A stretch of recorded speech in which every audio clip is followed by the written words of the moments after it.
Hello and welcome back. This is the infernicorn. Once again here with the beautiful game Hollow Knight, and I'm just taking a few minutes of reflection on my recent experience in Hollow Knight. Last video that I made, I encountered my first real, boss in this game, and the False Knight. And this is my first ever attempt at making any Let's Play games. I literally just got my capture card today in the mail, fired it up, and this is what I'm trying.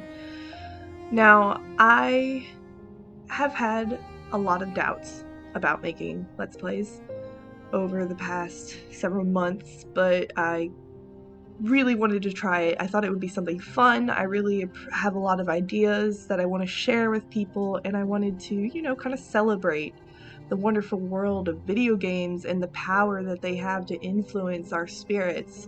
And I wanted to share that with the world. But then everything was going well, and then I faced this boss, and I got my ass handed to me. And then I tried again and got my ass handed to me again, and over and over and over. And every time in this game, when you die, you leave this shade behind, and you have to go and fight your shade again to get back the money that you lost. Otherwise, if you die again and you haven't fought your shade to reclaim what you had lost, then you just lose that. And it's kind of funny because in my spiritual practice, and just anybody who's familiar with Jungian psychology, there's this idea of the shadow self, which is this piece of yourself that says, oh, you can't do it, or oh, that's not okay, or oh, it's comprised of all the things that you've repressed over the course of your life. And it's also contains a lot of our self-doubts and our secret thoughts. It's our darker side, and it was not lost on me, the symbolism. I had to fight my shadow self every single time I went to go face this big old boss again and again and again. And so in the game I was fighting my shadow self, but also in real life I was fighting my shadow self, because I've never been terribly good at video games, I'm gonna be honest. But I always joke that I have a gamer's spirit, but I lack the skill. But here I am, still trying to make videos, because it's something I love to do. And I admit I considered stopping.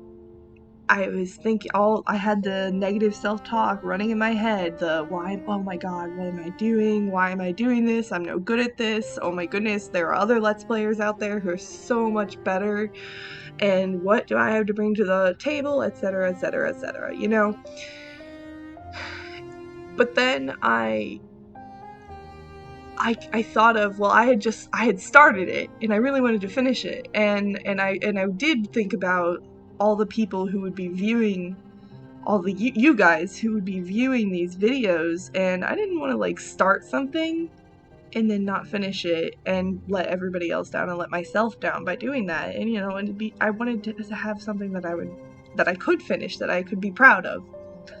And I held that feeling of what it would feel like to succeed in that fight and how good it would feel.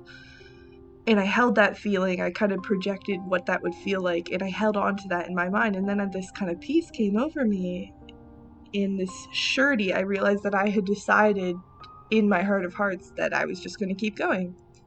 And I was going to try it again, and try it again, and try it again. And eventually, even if it took me weeks, I would keep trying. And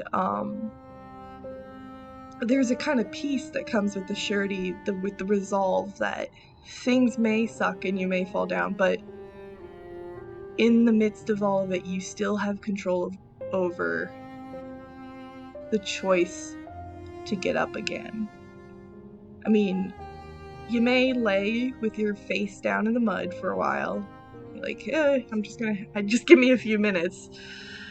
But eventually, you can rest assured in the fact that you still have that choice to get up again. And I kept doing that, and then eventually I persevered, and I died a whole lot, and I faced my shadow self a whole lot, and then I finally did it, and I felt like a complete badass, and now I can move on with the game.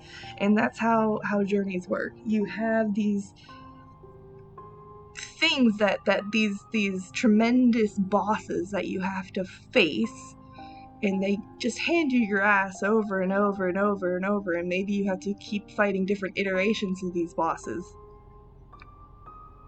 But video games here teaches us that you just keep going. You keep doing it. The only way you're going to be able to experience the full game experience and see what else there is to offer on this journey is if you keep getting up. And admittedly, sometimes it's good to have friends, look to others who have come before, hey, no hate to people who look up how to do things online if they can't figure it out, It's using your resources so that you can continue on your journey. I think that's smart.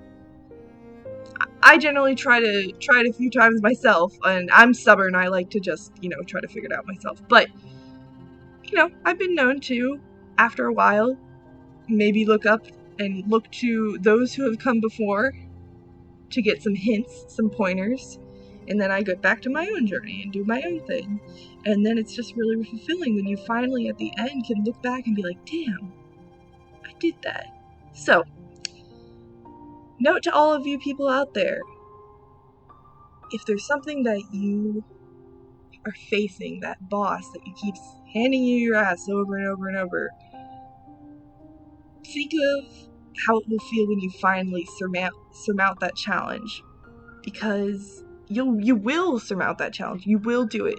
I mean, if I can make a Let's Play and I can play a platformer, you can do the thing. We can all do the thing, and we can do the thing with each other and help each other on that journey. Anyway, it's just, you learn a lot, even from gameplay. It teaches you a lot, and I learned a lot, and I'm going to remember this, and next time I face something in my, quote, real world life that feels like that false knight, I'm going to think about my experience playing Hollow Knight, and how I eventually overcame that situation, and then I felt like a complete badass at the end. So, remember that. We all have our false knights, but we all can keep getting up.